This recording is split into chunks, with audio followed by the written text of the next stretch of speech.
Vamos continuar ainda nesse mesmo espírito de dedicação ao Senhor. A palavra de Deus diz que Deus fala, mas é importante que nós tenhamos o nosso ouvido o quê? Aberto para ouvir a voz do Senhor. Deus fala, mas nós temos que ter o nosso ouvido aberto para ouvir a voz do Senhor. E o pastor pediu para que eu continuasse essa série de mensagens, né, que ele tem falado, né, volte ao aprisco do Senhor. E aí eu queria te convidar, meu irmão, a, antes de tudo, abrir a sua Bíblia em Mateus capítulo 13. Vamos abrir nossa Bíblia em Mateus capítulo 13? Conta a parábola do semeador. Semana passada a Silvia esteve aqui compartilhando a palavra do Senhor em Lucas capítulo 15. Ela falou a respeito da parábola da dracma perdida, e aí ela esteve falando sobre alguém que estava perdido dentro da casa. E ainda me recordo quando o Evandro, né, filho da nossa irmã Márcia, você depois quiser rever o testemunho dele, ele contava o testemunho dele, que ele estava perdido dentro da casa do pai.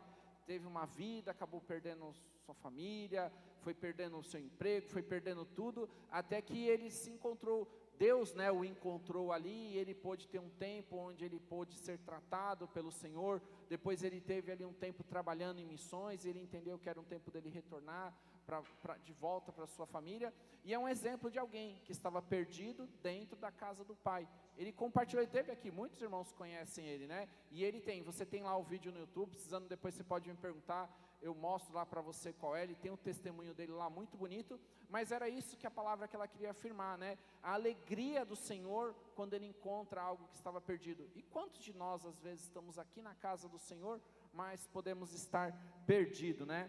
Continuando essa série de mensagens, eu quero usar essa palavra do texto, né, a parábola do semeador, para usar justamente trabalhar com esse tema, né? Como está o seu coração? Como está o seu coração diante do Senhor? E aí, vamos ler então esse texto. A gente vai ler o texto de Mateus capítulo 13, vai do 3 até o 10. A gente vai ler junto aqui, tá? Eu vou ler, você pode acompanhar a leitura aí. Fala assim: Jesus falou muitas coisas por meio de parábolas, dizendo: o semeador saiu a semear. Enquanto lançava a semente, parte dela caiu à beira do caminho, e as aves vieram e comeram. Parte dela caiu em terreno pedregoso, onde não havia muita terra, e logo brotou, porque a terra não era profunda. Mas quando saiu o sol, as plantas se queimaram e secaram, porque não tinha raiz. Outra parte caiu entre espinhos, que cresceram e sufocaram as plantas. Outra ainda caiu em boa terra, deu boa colheita, 100, 70 e 30 por um. Aquele que tem ouvidos, ouça. Agora vamos para a explicação dessa parábola. Depois você continua lendo o texto, você vai ver que as pessoas saíram, eles não entenderam nada, e Jesus explica por que aquilo estava acontecendo. E aí depois ele vai lá no versículo 18 desse mesmo capítulo, e ele explica a continuação dessa parábola, no versículo 18. Vamos acompanhando aí? 18, do 13 ao 18, não, desculpa, é 13 e 18, Lucas, é versículo 13 e 18. Isso, capítulo 13, o versículo 18. Aí vai do 18 ao 23. É que eu escrevi em seguida para ele 18 a 23, né? Foi uma falha minha. Era o do versículo 18 ao 23 como continuação.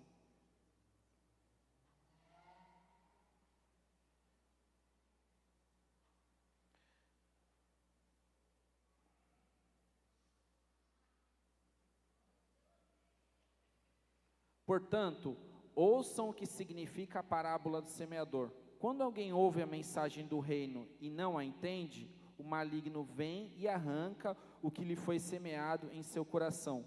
Este é o caso da semente que caiu à beira do caminho. Quando a semente que caiu em terreno pedregoso, esse é o caso daquele que ouve a palavra e logo a recebe com alegria. Todavia, visto que é uma raiz não tem raiz em si mesmo, permanece pouco tempo. Quando surge alguma tribulação ou perseguição por causa da palavra, logo abandona.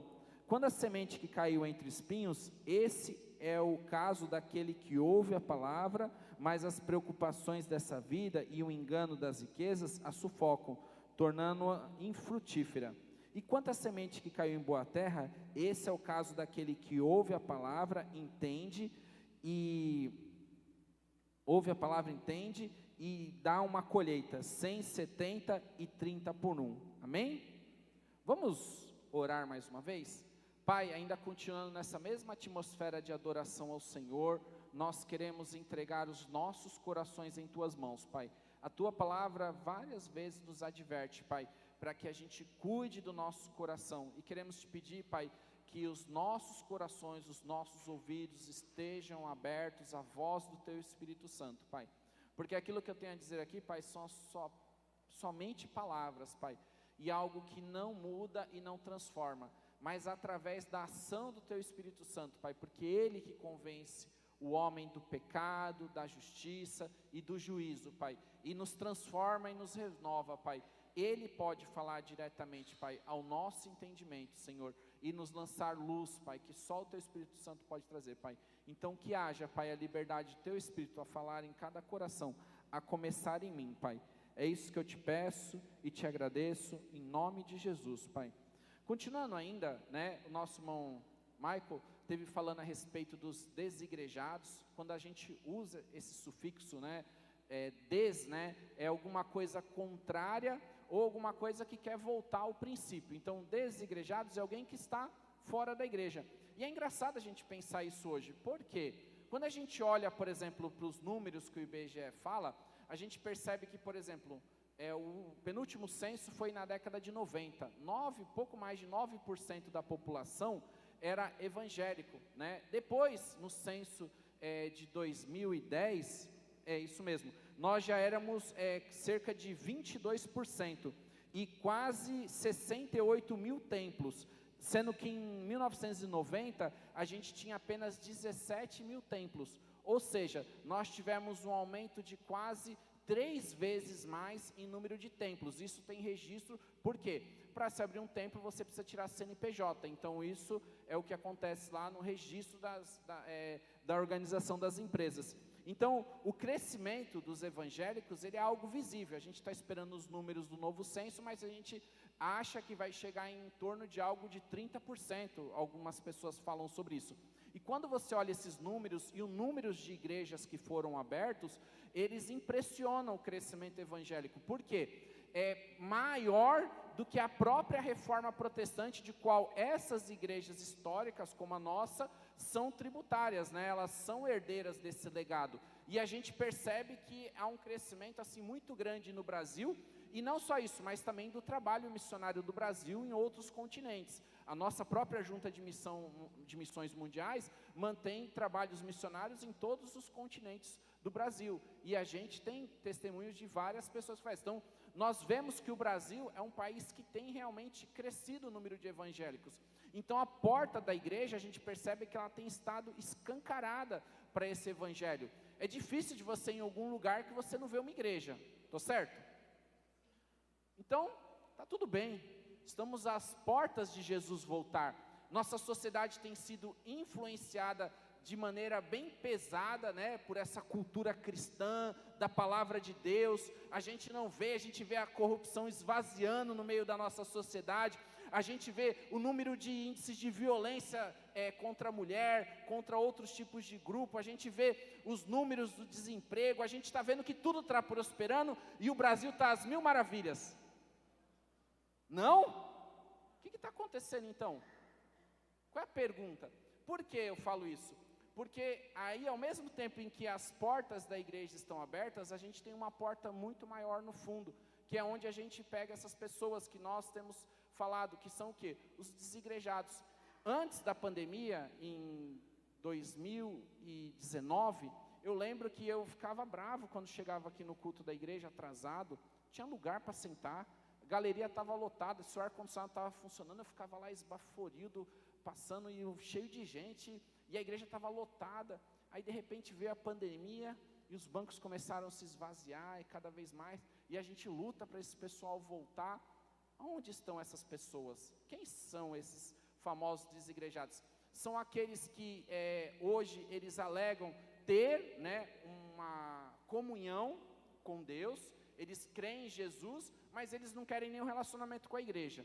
Jesus sim, igreja não. É o slogan que muitos pregam. E muitos falam assim: eu não preciso de igreja, eu não preciso de ninguém para poder estar adorando ao Senhor. Eu adoro ao Senhor. Hoje a gente tem a internet aí, tem tanto pregador do mais variado tipo que você quiser. Você pode abrir aí o seu YouTube, seu celular e ouvir qualquer tipo de mensagem. Tem louvor aí 24 horas para você ouvir. Tá tudo bem, eu vou ficar aqui da minha casa adorando o Senhor. Até o culto aqui é transmitido, né? A gente sabe que alguns irmãos estão impossibilitados. Hoje de manhã a gente tinha o nosso irmão Pereira, que semana passada a gente estava orando, pedindo ao Senhor para que Deus abençoasse. Ele estava lá na casa do filho dele, assistindo o nosso culto, colocou a foto lá dele cultuando aqui com a gente. Então isso é uma bênção, né? Graças a Deus por esses recursos que o Senhor tem dado. Mas a verdade é que muitos têm estado distantes da palavra do Senhor e distantes dessa verdade do Evangelho.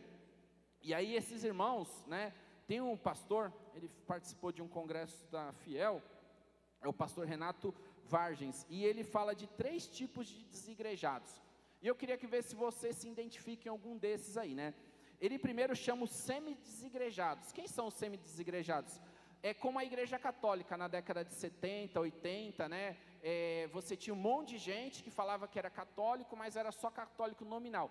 Perguntava se ele ia para a igreja, ele falava não. Mas qual é a sua religião? Eu sou católico. Mas por quê? Porque eu cresci, meu pai era, eu também sou. A gente tem também esse, então a gente chama semi-igrejado. Por quê? Ele vem para a igreja num domingo, aí ele some 4. Aí depois pergunta para ele, ele fala, eu estava ocupado, não podia vir. Não faz diferença, ele vem só por causa disso. E a pandemia acentuou isso. Por quê?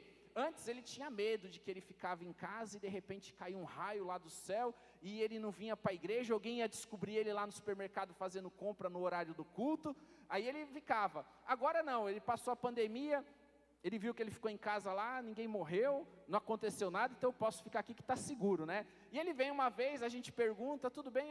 Tá, tudo, e depois ele volta daqui mais 1 mês, 2 meses, 3...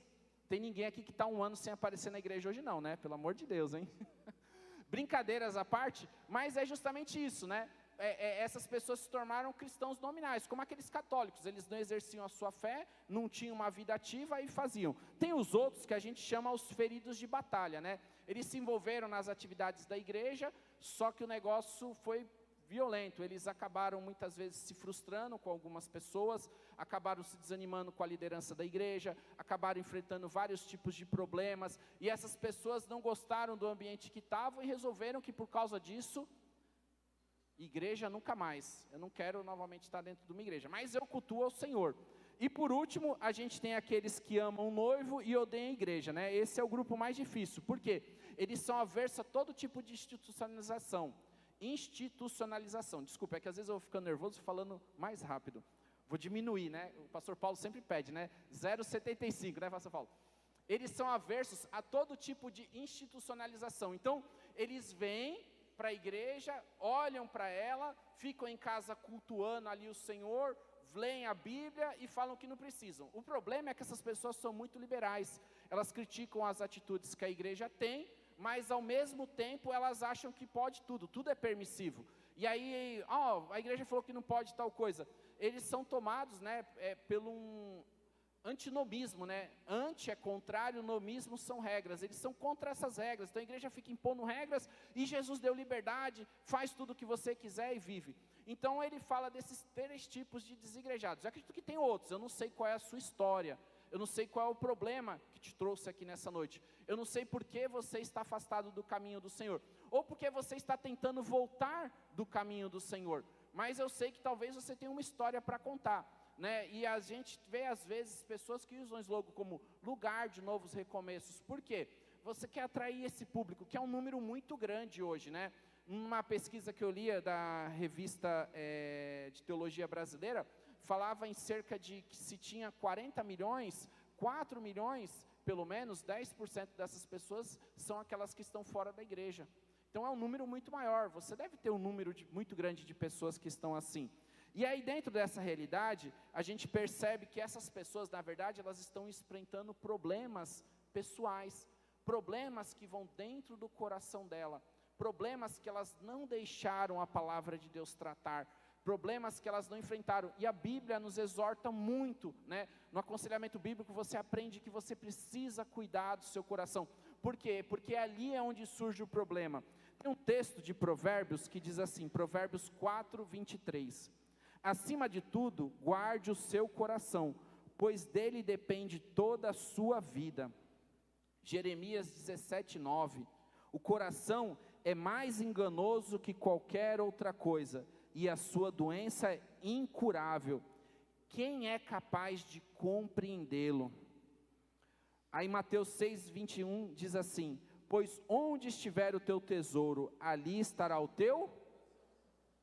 Então o coração, ele é muito importante, porque eu posso dizer em poucas palavras que é como se fosse a sede das suas emoções, a sede das suas vontades, é ali, né? É mais do que o órgão que só bombeia o sangue, né? Não ele fisicamente, mas dizendo, quando você pensa na palavra na Bíblia no coração, é isso que ela remete, aos nossos desejos, às nossas vontades, a tudo aquilo que a gente passa. E aí muitas vezes nós vamos guardando coisas dentro do nosso coração, a gente vai fazendo ali um depósito de sujeira, e a gente vai acumulando. O pastor não me chamou para orar, ele não me chama para pregar, eu queria estar cantando, mas o Renato nunca dá oportunidade, só deu oportunidade para o fulano e para o ciclano, ele nunca me chama, né? E aí fica isso, a gente vai guardando cada vez mais situações que vão acontecendo dentro do ambiente, pode ser dentro do ambiente familiar. A Bíblia promete para você uma vida plena, uma vida em abundância, mas às vezes no relacionamento a coisa está difícil, você não tem coragem de pedir ajuda na educação dos seus filhs, você não tem coragem de pedir ajuda no seu relacionamento conjugal, você não tem coragem de, como jovem, pedir ajuda, porque você dizer que você não está bem, você está sozinho, você, uma pessoa de idade já na terceira idade, na melhor idade, e está lá sozinho, precisando de ajuda, mas não tem coragem de pedir e dizer que você precisa de ajuda de alguém, e aí fica achando que as pessoas vão descobrir, né? Isso é pecado de omissão, né? Estou certo? Ninguém fala e fica esperando que o outro. No casamento, esse pecado de omissão é muito normal, né? A esposa, ela acha que o marido sabe das coisas, o marido acha que a esposa sabe, a criança está ali e fica achando que o outro adivinhou. Eu estava aqui te esperando, você vir fazer massagem no meu pé, eu deixei o óleo aqui, eu deixei tudo, mas você não colocou nada, não fez, você não falou, você acha que eu vou me engajar nisso? Só uma brincadeira, mas eu estou falando por quê? Porque às vezes a gente fica achando que as pessoas sabem, e vamos guardando isso dentro do nosso coração. E aí Provérbios diz, acima de tudo, guarde o seu coração, porque ele depende da sua vida. Se você não guardar e for acumulando, vai fazer mal. E aí ainda mais ainda, por quê? Porque ele é muito difícil de entender, é o que Jeremias diz, o coração é enganoso do que qualquer outra coisa, e a sua doença é incurável. Quem é capaz de compreendê-lo? Quando ele adoece, é difícil. Quando você carrega uma dor dentro do seu coração, permitir que Deus trabalhe ela, é mais fácil você evitar, porque se vier, né, vai ser muito difícil. E aí, onde você coloca o seu coração é onde está o teu tesouro, e onde você coloca o teu tesouro é onde está o teu coração. Então é onde você quer as coisas. E aí o texto justamente fala disso, né? E essa parábola tem tudo a ver, por quê? Ela fala sobre os tipos de solo que são o nosso coração. Aí é engraçado porque quando essa parábola começa, ela começa com o versículo 3. Então lhes falou coisas por parábola, dizendo, o semeador saiu para semear. Jesus ensinava por parábolas, e é engraçado porque eram coisas que eram práticas da vida, as pessoas conheciam, as parábolas tinham essa intenção, de ensinar as pessoas que eram coisas diárias. Então pensa comigo, essa parábola já começa com uma coisa toda contrária para quem está ensinando, por quê? Se é o semeador, é alguém que entendia do quê? De plantação, e aí se ele fala que ele saiu para semear, a semente é uma coisa muito cara, é uma coisa muito importante, o alimento era muito importante, ele plantava para ter lucro, senão ele perdia tudo que ele tinha, ele investiu dinheiro naquela semente, e ele saía para plantar, e ele joga essa semente em 4 tipos de solo, sendo que 3 não são produtivos, né? 3 não vão dar frutos, 3 vão ser, e o semeador que era alguém experiente não sabia disso?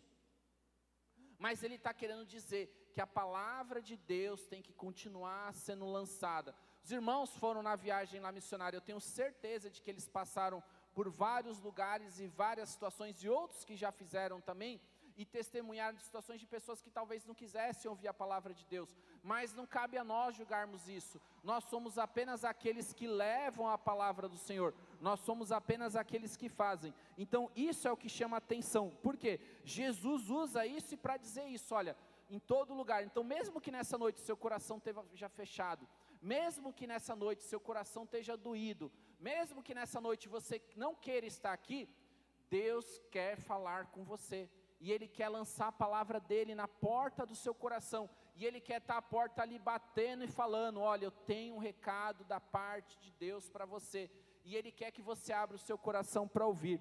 E é engraçado porque Ele começa falando sobre o primeiro, o primeiro tipo de coração. O primeiro tipo de coração está lá no versículo 4.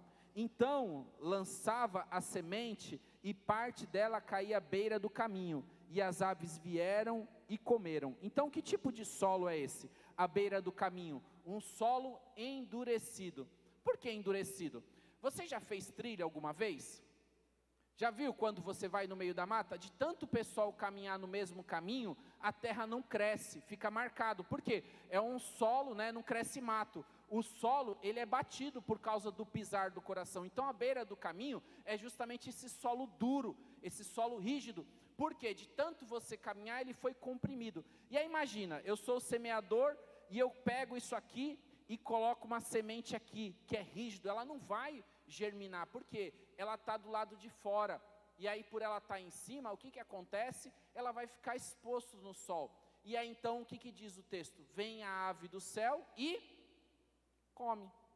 Essa é a explicação do texto. Agora, o que isso quer dizer para nós? Eles não entenderam, e aí depois o texto continua lá no versículo 19, ele fala assim, quando alguém ouve a mensagem do reino e não entende, o maligno vem e lhe arranca o que foi semeado em seu coração. Esse é o que foi semeado à beira do caminho. Que solo é esse do coração duro? Do coração onde a semente não é capaz de germinar, ela não pode atravessar a terra para poder brotar. Que semente é essa? É um coração endurecido. Na Bíblia a gente tem o exemplo de um personagem, lá em Êxodo, Êxodo capítulo 4, quem foi um personagem que teve o seu coração endurecido? Faraó. Faraó teve o seu coração endurecido. Deus levantou Moisés, levou para que os milagres acontecessem, e mesmo assim a todo instante, Faraó estava com o seu coração endurecido. Tudo aquilo que acontecia, ele procurava Moisés, vinha uma praga, depois era restabelecido, e aí ele via e depois voltava, via e voltava, mas só Faraó? Não. A gente tem um texto que fala a respeito de pessoas que endurecem o seu coração, Hebreus capítulo 3, do versículo 7 até o 14, ele é um pouco longo, mas eu quero ler e quero que você tenha a sua atenção, e você querendo acompanhar na sua Bíblia, é Hebreus capítulo 3, do 7 ao 14, ele fala como o povo de Israel tinha um coração endurecido, provando a Deus no deserto. Assim como diz o Espírito Santo, hoje, se vocês ouvirem a sua voz, não endureçam o coração, como na rebelião, durante o tempo da provação no deserto, onde os seus antepassados me tentaram, pondo-me à prova, apesar de durante 40 anos terem visto o que eu fiz. Por isso eu fiquei irado contra aquela geração e disse, os seus corações estarão sempre se desviando, e eles não reconhecerão os meus caminhos. Assim jurei na minha ira, jamais entrarão no meu descanso. Cuidado, irmãos, para que nenhum de vocês tenha um coração perverso e incrédulo, que se afaste do Deus vivo. Pelo contrário, encoraje-se uns aos outros todos os dias, durante o tempo que se chama hoje, de modo que nenhum de vocês seja endurecido pelo engano do pecado, pois passamos a ser participantes de Cristo, desde que de fato nos apeguemos até o fim à confiança que tivemos no princípio. Esse versículo, ele fala justamente isso, o versículo 19, fala justamente sobre isso, sobre pessoas que têm um coração. O povo de Israel foi tirado da escravidão do Egito, mas sempre olhava para trás, via o milagre de Deus vencer o exército de Faraó, sem eles levantarem uma única espada. Eles viram o mar se abrindo, eles viam o maná caindo do céu, eles viam a nuvem de glória que guiava eles e aquecia eles, mas mesmo assim o coração deles estava o quê? Incrédulo diante daquilo que o Senhor fazia. Era um coração endurecido, onde a palavra de Deus não podia germinar. Como está o seu coração aqui nessa noite? Você tem estado atento à voz do Senhor? Quando você está no culto, você consegue prestar atenção na mensagem?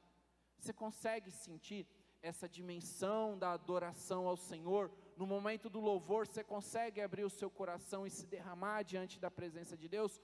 Ou você está ainda com o seu coração endurecido por causa das feridas, por causa da dor? Será que você perdeu a sensibilidade de ouvir a voz do Senhor?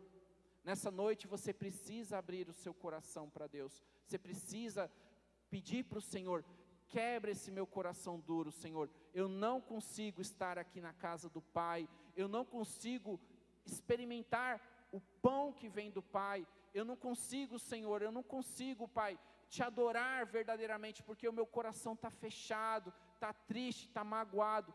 Derrama o seu coração diante do Senhor, porque se você não derramar ele diante do Senhor, você vai perder a sua bênção, você vai deixar de ver a palavra frutificar, você vai deixar de dar frutos, você não vai estar ligado na videira verdadeira. E aí você vem após semana na igreja e vive sem fé e sem temor do Senhor. E aí vem para você o quê? As dificuldades, vem as batalhas, e aí o inimigo faz o quê? O que o inimigo faz quando você está lá desprevenido? Exatamente, você está lá, perdido, endurecido, perdeu a semente. A palavra de Deus lá diz em 1 Pedro 5,8, sejam sóbrios e vigilantes, o diabo, inimigo de vocês, anda ao derredor como leão, rugindo e buscando a quem possa tragar. Seu coração está fechado para a palavra, você está desguarnecido, e você não entende que existe uma batalha espiritual pela sua vida, e você está lá, e o diabo vem e lança semente, e é assim que muitos se perdem na casa do Pai, seja às vezes no caminho das drogas, da bebida, da violência, casamentos se perdem dessa maneira, filhos se voltam contra pais, pais se voltam contra filhos. Por quê? Porque nós perdemos e endurecemos o nosso coração à voz do Senhor. Diz lá, que o trabalho do Messias, quando termina o livro de Malaquias, o papel do Messias, os últimos versículos lá diz, ele converteria o coração dos pais aos filhos e dos filhos aos pais, porque o coração do povo de Israel havia se perdido, o coração do povo de Israel havia se endurecido para a palavra de Deus, e eles estavam vivendo distantes do Senhor. Por isso que nenhum profeta mais fala durante quase 400 anos, e Jesus tem esse ministério de restauração, o ministério de João Batista, de trazer isso. Então, abra o seu coração, não permita que o diabo, venha roubar a palavra do seu coração, porque a semente está dura e ela não pode germinar, e ela fica aqui exposta, e qualquer ave que vem, leva e se alimenta dela, e você deixa a sua bênção passar. Por quê? Porque você deixou. Então esse é o primeiro solo, é o solo de um coração duro, é um solo de uma semente que caiu à beira do caminho e que não frutifica na palavra. Aí ele continua, a mesma parábola, e ele fala de um outro tipo de solo e um outro tipo de coração. Vê se é esse que Deus está falando com você aqui. O versículo 5 e 6 diz assim: parte dela caiu em terreno pedregoso, onde não havia muita terra, e logo brotou, porque a terra não era profunda. Mas quando saiu o sol, as plantas se queimaram e secaram, porque não tinham raízes. Uma outra analogia interessante, Por quê? Ele não está falando de um solo rochoso, de rocha, que tem pedras ali, Existem grupos, países, lugares, que o pessoal aprende a plantar na pedra, porque eles têm que fazer, mas não é esse o caso. Ele está falando de um solo cheio de pedras. Por quê? Tem um pouquinho de areia, e depois vem as pedras. Então, quando a semente passa, ela não consegue chegar e se nutrir, porque as pedras impedem de que as suas raízes avançam. Então, esse tipo de solo fala a respeito de um solo rochoso e de um coração que é superficial. O que quer dizer com isso? Aí Jesus explica lá no versículo 20 e 21, o que é esse coração superficial. Quanto ao que foi semeado no pedregoso, esse é aquele que ouve a palavra e logo a recebe com alegria. Todavia, visto que não tem raiz em si mesmo, permanece por pouco tempo. Quando surge alguma tribulação ou perseguição por causa da palavra, logo a abandona.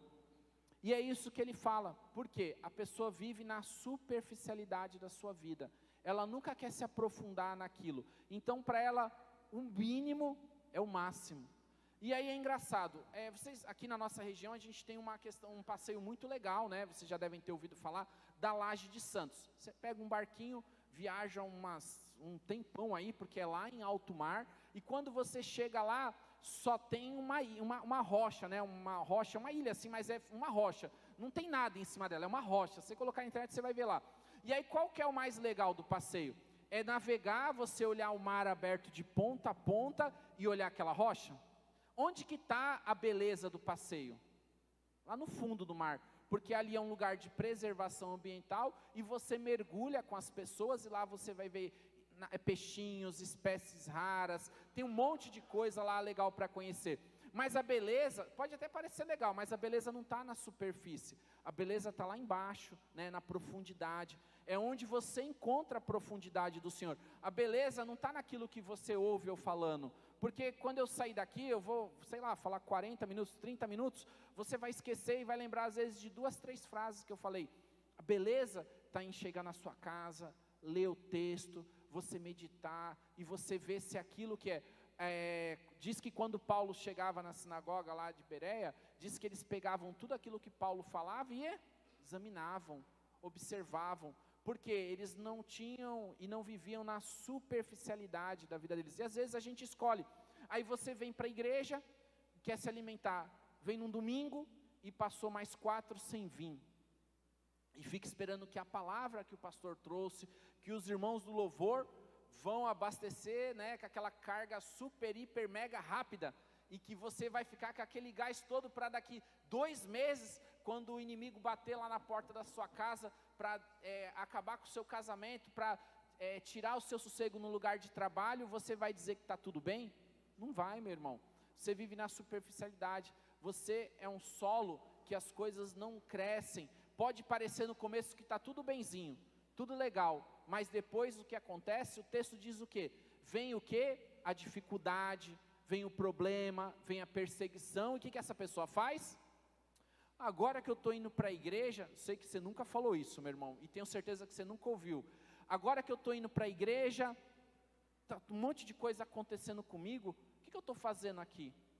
Né? Quando eu não estava na igreja, não acontecia nada disso. Agora, todo mundo bate aqui, todo mundo briga comigo, o que é isso? Eu vou te dizer o que é isso, está lá na palavra de Deus, em Romanos capítulo 5, do 3 ao 5, ele fala assim: não é só isso, mas também nos gloriemos nas tribulações, porque sabemos que a tribulação produz perseverança, e a perseverança um caráter aprovado, e o caráter aprovado a esperança, e a esperança não nos decepciona, porque Deus derramou o seu amor em nossos corações por meio do Espírito Santo que Ele nos concedeu.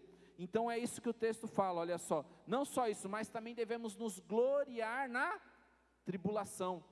Então, aquela pessoa, aquela planta superficial que no começo parece que tudo bem, quando vem a tribulação, né, os problemas da vida, como o próprio texto diz, né, não tem raiz, aí então vem a tribulação, a perseguição por causa da palavra, ela logo abandona. Por quê? Porque ele não entende a profundidade da palavra.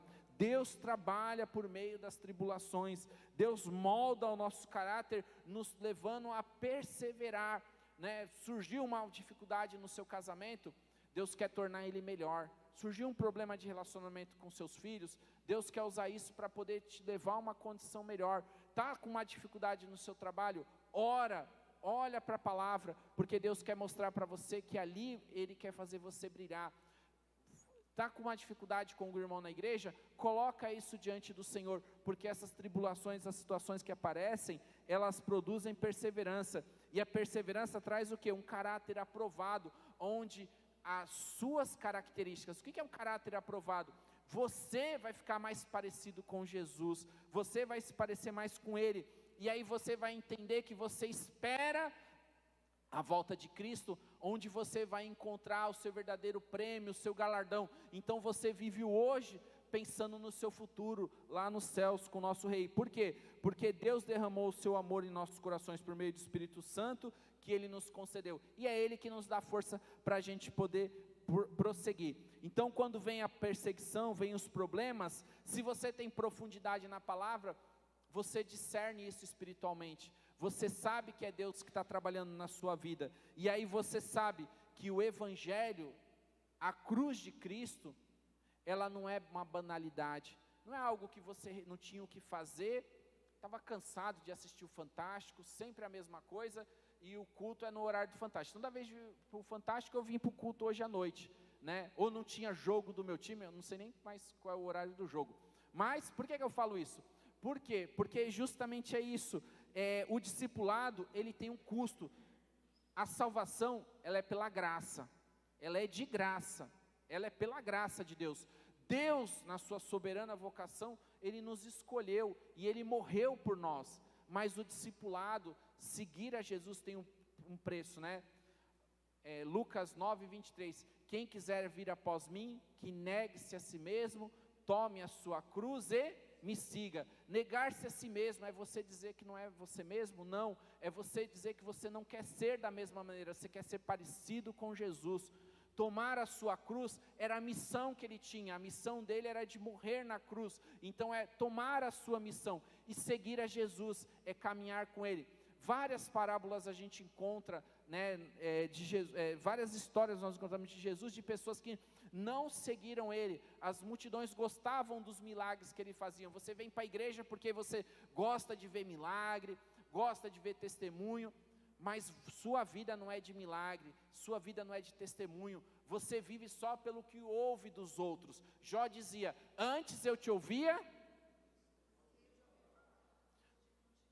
exatamente, hoje eu sei, porque Jó sabe o que ele passou, né? E até a expressão que nós criamos popularmente, paciência de Jó, tem todo um significado disso. Por quê? Porque nós entendemos isso, né? Então você não tem vergonha de mergulhar no conhecimento da palavra, de se aprofundar, de assumir um compromisso com o Senhor, e seu coração não é mais um coração superficial da palavra.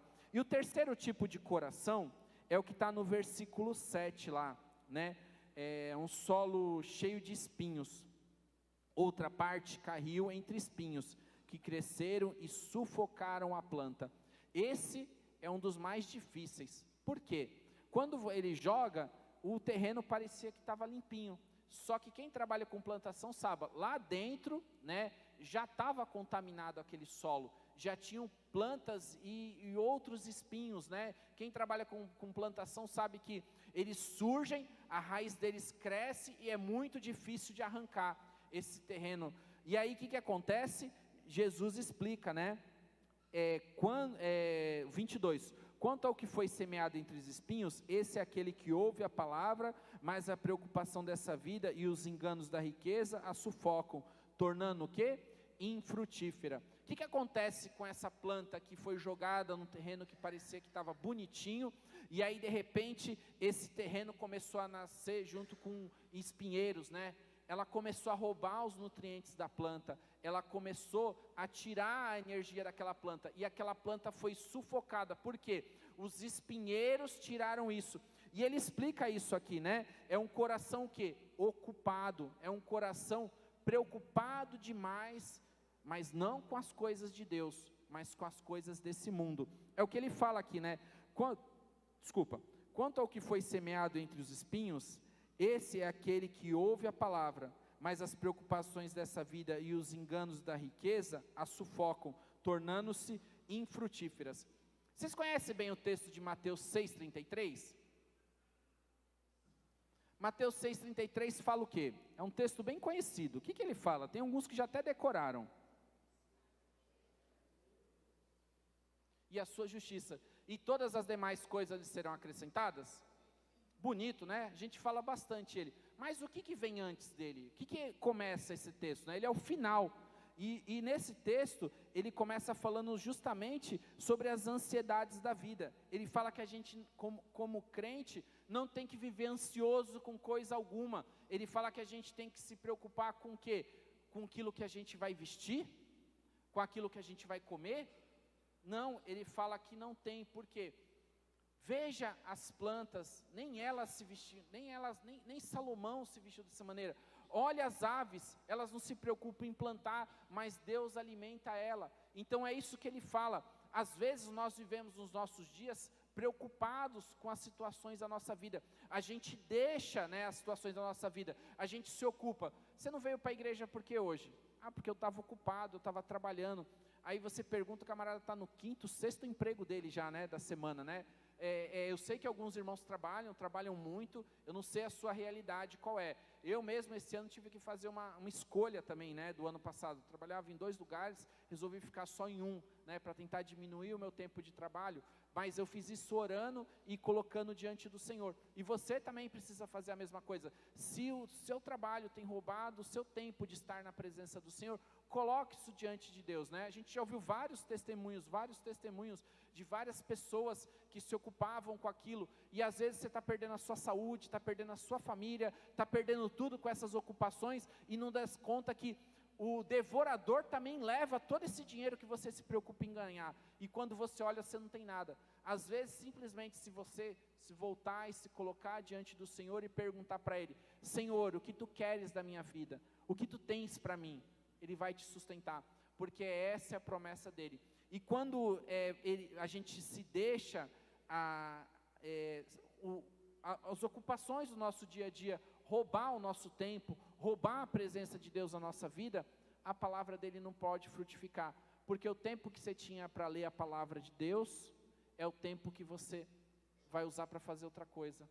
O tempo que você podia estar se consagrando ao Senhor, dedicando a sua família ao Senhor, é o tempo que você está se ocupando com coisas do mundo, com preocupações do mundo. Só te gera ansiedade, só te gera depressão, gera um sentimento de solidão, gera um sentimento de abandono. Tudo por quê? Porque você não quer entregar a sua confiança ao Senhor. Por isso que depois de falar isso, Jesus no Sermão do Monte diz: buscai, pois, em primeiro lugar o reino de Deus e a sua justiça, e todas as demais coisas serão acrescentadas. Porque o que deve ter a primazia naquela sua escala de valores, em primeiro lugar vem Deus, em primeiro lugar tem que ser Ele. Os planos que você faz, né? O Salmo 37:5 fala que a gente tem que confiar os nossos planos, tem que confiar o nosso coração, tem que confiar quem nós somos ao Senhor, porque o resto Ele vai fazer, Ele vai realizar, Ele vai te dar. Mas se você não confia no Senhor, o que acontece?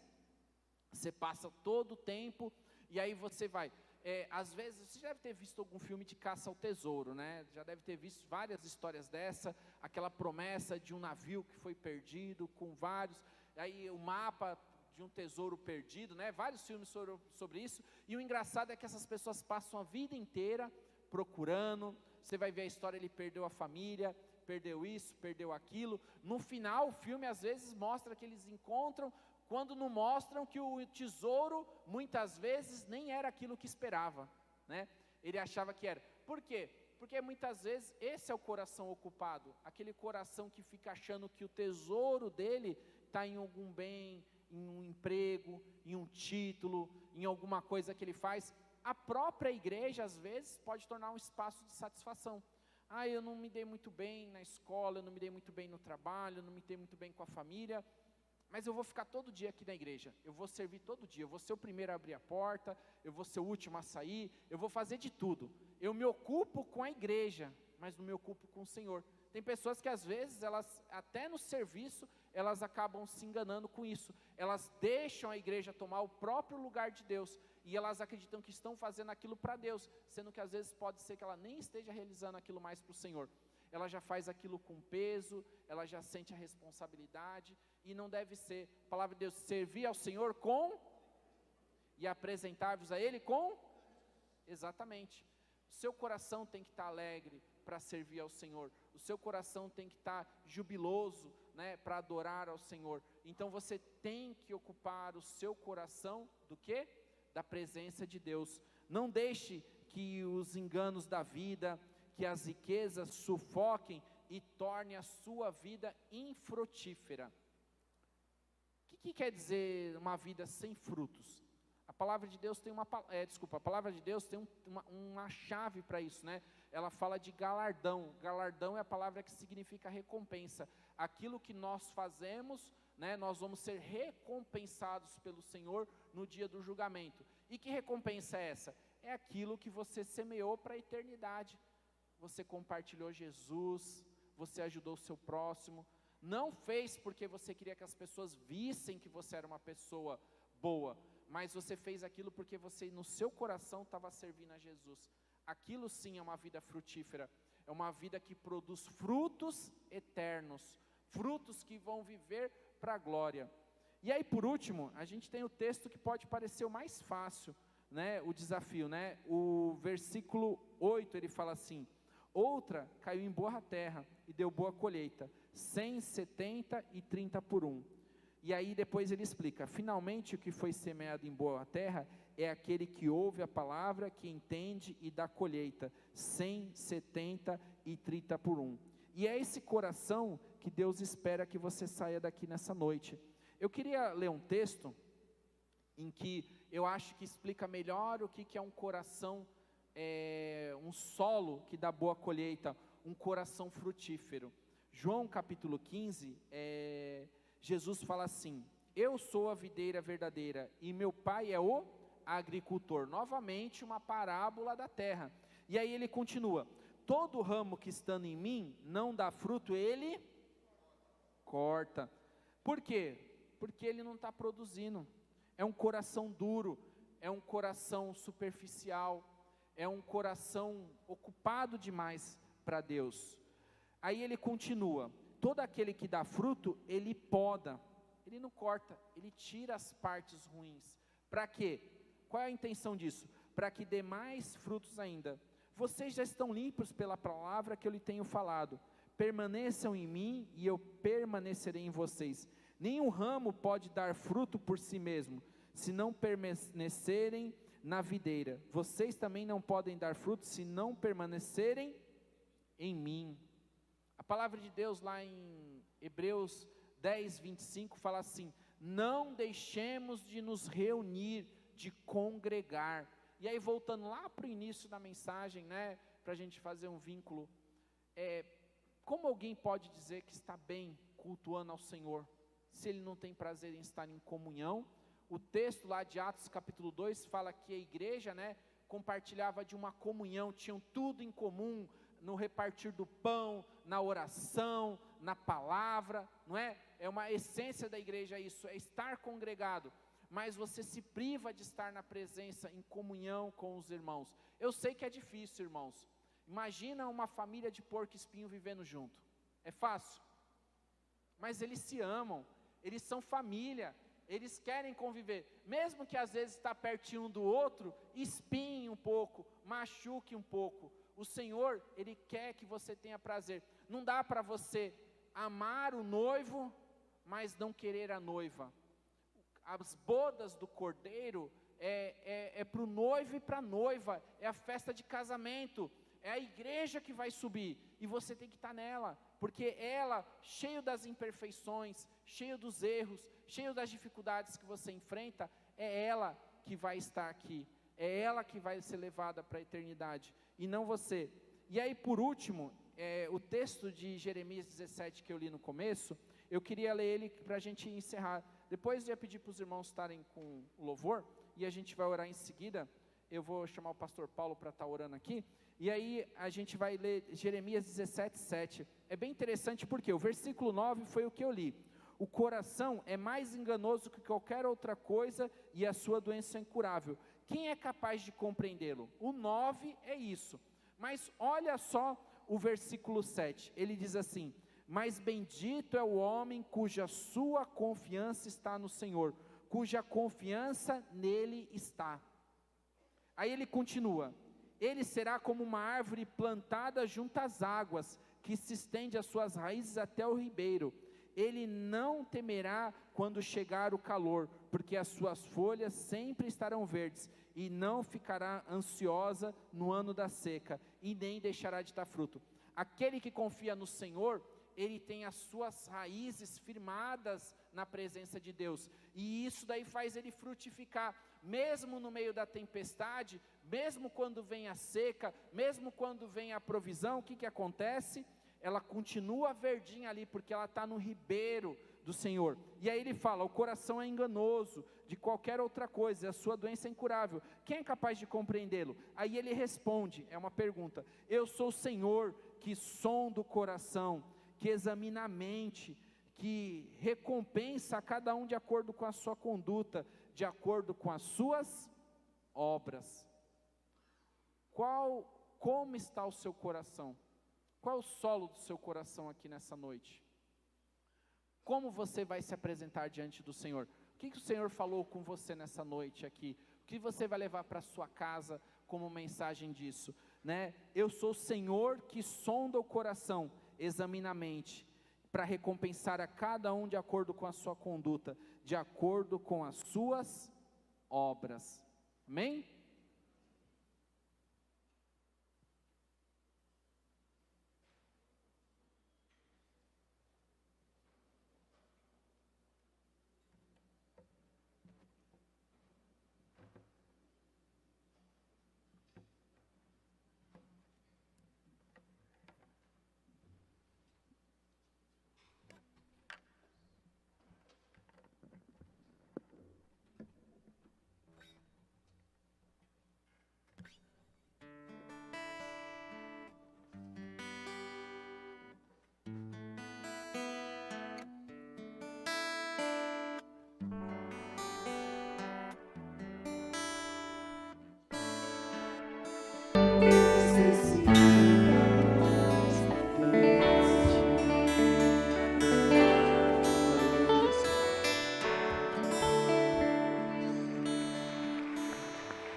Pai, queremos nessa noite entregar os nossos corações ao Senhor, ó Pai. Se os nossos corações, ó Pai, têm estado endurecidos à Tua palavra, Senhor, nós queremos te pedir que o Senhor venha quebrar, Pai. Quebrar, Pai, porque Tua palavra diz que o Senhor pode nos dar um novo coração, Pai. Se o nosso coração tem sido superficial, Senhor, e nós não temos nos aprofundado, Pai, no nosso relacionamento com o Senhor, eu peço que o Senhor venha permitir, Pai, dar o desejo de conhecermos mais da Tua palavra, Senhor, e firmarmos os nossos caminhos no Senhor, ó Pai. E se, Pai, os nossos corações têm estado ocupados com as situações dessa vida, Pai, nós te pedimos que o Senhor tome, Pai, nessa noite, ó Pai, a nossa vida nas Tuas mãos e nos mostre as prioridades do Senhor para ela, Pai. Queremos, Pai, que o nosso coração venha frutificar, Senhor. Queremos que estejamos ligados, ó Pai, na videira verdadeira. Queremos ser como essa árvore, Pai, que Jeremias diz, Pai, plantada junto a ribeiros, Pai, que mesmo na seca, Pai, ela continua com as suas folhas ali verdes, Senhor. Queremos frutificar no Senhor, Pai, porque queremos estar ligados na videira verdadeira, que é Jesus, Pai. Se tem aqui alguém nessa noite, Pai, que está com o seu relacionamento quebrado, com o seu relacionamento distante do Senhor, ó Pai, nós queremos nessa noite te pedir que o Teu Espírito Santo, Pai, restaure esse relacionamento, Pai. Que essa pessoa nesse momento assuma o compromisso de voltar para os Teus braços, Senhor, de estar na Tua casa, ó Deus, de viver em comunhão contigo, Pai, de viver em comunhão com os irmãos, Pai, de servirmos juntos ao Senhor, ó Pai, e levarmos a mensagem do Teu Evangelho, Pai, a cada canto de cada nação, Senhor. Isso nós te pedimos, Pai, que o Senhor abençoe, Pai. Se tem alguém, Pai, que se encontra nessa situação, se identificou como um desigrejado, Pai, ferido, Pai, seja no campo de batalha, sem compromisso com a igreja, Senhor, ou realmente, Pai, distante, Pai, sem querer um relacionamento na igreja, Pai. Te pedimos que isso caia por nome de Jesus, Pai, nessa noite, Pai, e que o entendimento dele se abra verdadeiramente para a Tua palavra, Pai, e que ele possa desfrutar, Pai, da plena salvação e das bênçãos dos céus que há em Jesus, Pai. Cuida de cada coração aqui nessa noite, Pai. Nos leva em paz, ó Pai. Continua abençoando, Pai, a Tua igreja ao longo da semana, a vida dos irmãos que retornaram da viagem missionária, do pastor Denner. Te agradecemos, ó Pai, por essa semana, te agradecemos por tudo, Senhor. Nós te agradecemos em nome de Jesus. Amém. Queria convidar o pastor Paulo para estar orando aqui, impetrando a bênção apostólica.